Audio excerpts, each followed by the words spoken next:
राधे राधे दोस्तों, चलिए शुरू करते हैं विष्णु पुराण का 41वां अध्याय, जिसमें गृहस्थ के सदाचारों का वर्णन किया गया है। यानी कि गृहस्थी में रहते हुए हमें किन नियमों का पालन करना चाहिए वह बताया गया है।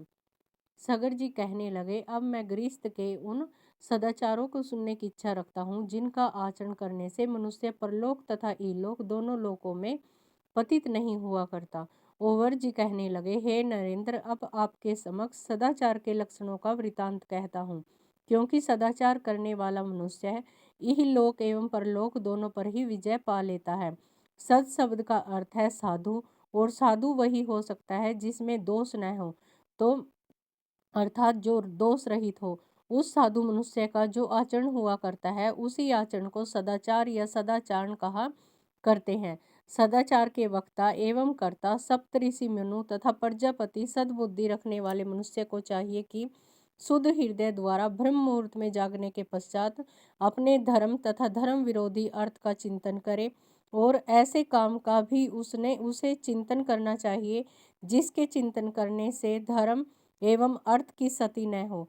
इस प्रकार धर्म कर्म तथा काम त्रिवग में समान भाव होने चाहिए। हे राजन, काम तथा धर्म विरुद्ध अर्थ दोनों को छोड़ देना चाहिए। उस धर्म का भी आचरण नहीं करना चाहिए जो उत्तर काल से दुख वाला या समाज के विरुद्ध सिद्ध हो। ब्रह्म मुहूर्त में सैया त्याग कर ग्राम से जितनी दूर बाण पहुंच सके उससे आगे चलकर मूत्र त्याग करे। अपने घर से दूर जाकर शौच लघु शंका आदि करनी चाहिए। जिस जल से पैर पखारे गए हों या जो झूठा हो आंगन में नहीं डालना चाहिए। मूत्र त्याग कभी भी अपनी या पेड़ की छाया के ऊपर नहीं करना चाहिए, या गायें, सूर्य, अग्नि, वायु, गुरु एवं द्विज जातीय मनुष्य के सामने भी नहीं करना चाहिए। इसी तरह जूत चुके खेत में, सस्य संपन्न धरती में, गाय के गोष्ठ में, जन समूह में, बीच राह में, नदी या मंदिर आदि तीर्थ स्थलों में, जल या तालाब आदि के कुल पर तथा शमशान में कभी मलमूत्र न करना ही उचित है। विद्वान पुरुष को निरोग रहने पर दिन में उत्तर मुख करके, रात में दक्षिण मुख करके मूत्र त्याग करना चाहिए।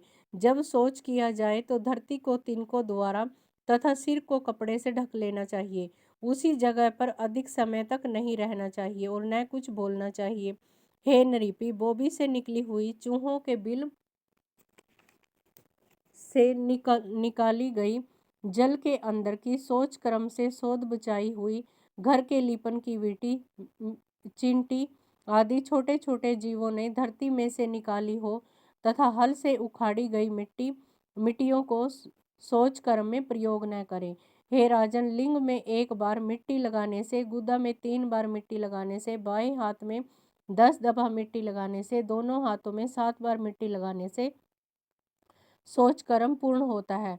इसके बाद बिना फेन बिना खुशबू वाला जल लेकर आचमन करना चाहिए। फिर बहुत सी मिट्टी लेकर उसमें पैर धोकर 3 बार कुल्ला करना चाहिए तथा 2 दफा मुख धोए। इसके पश्चात जल लेकर सिरों देश में लगी इंद्रिया, रंध्र, मुंद्रा, बाहु, नाभि तथा हृदय को धोए। तदुपरांत ठीक प्रकार से बाल संवार कर तथा सुश्रद्धा यज्ञ अनुष्ठान करने चाहिए।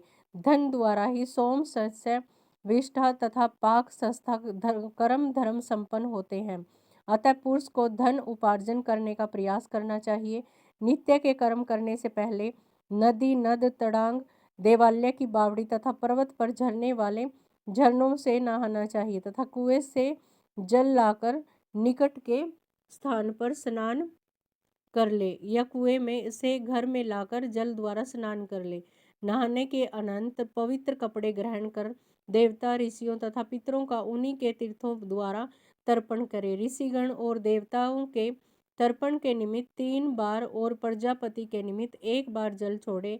इसी तरह नाना तथा उसके पिता तथा पितृ तीर्थ जल का दान कर दें। यह जल माँ के लिए हो, यह जल परमाता को हो, यह जल गुरु पत्नी का हो, यह जल गुरु के लिए हो, या यह मामा को हो, यह जल प्यारे मित्र को हो, और यह जल राजा के लिए मिले। संस्कृत में ऐसा कहें, अर्थात ऐसा कहें, असुर, यक्ष, नाग, गंधर्व, राक्षस, पिशाच, गुहाक, सिद्ध, कुष्मांड, पशु पक्षी, जलचर, भूमिचर तथा वायु भक्षक आदि संपूर्ण तरह के जीव मेरे दिए गए जल से तृप्त हो जाए। जो प्राणी समस्त नरक लोकों में अनेक तरह की यातनाएं पा रहे हों, उनको तृप्त करने की इच्छा से मैं यह जल देता हूँ। मेरे जो बंधु अबंधु हैं और दूसरे जन्मों में जो मेरे बंधु रहे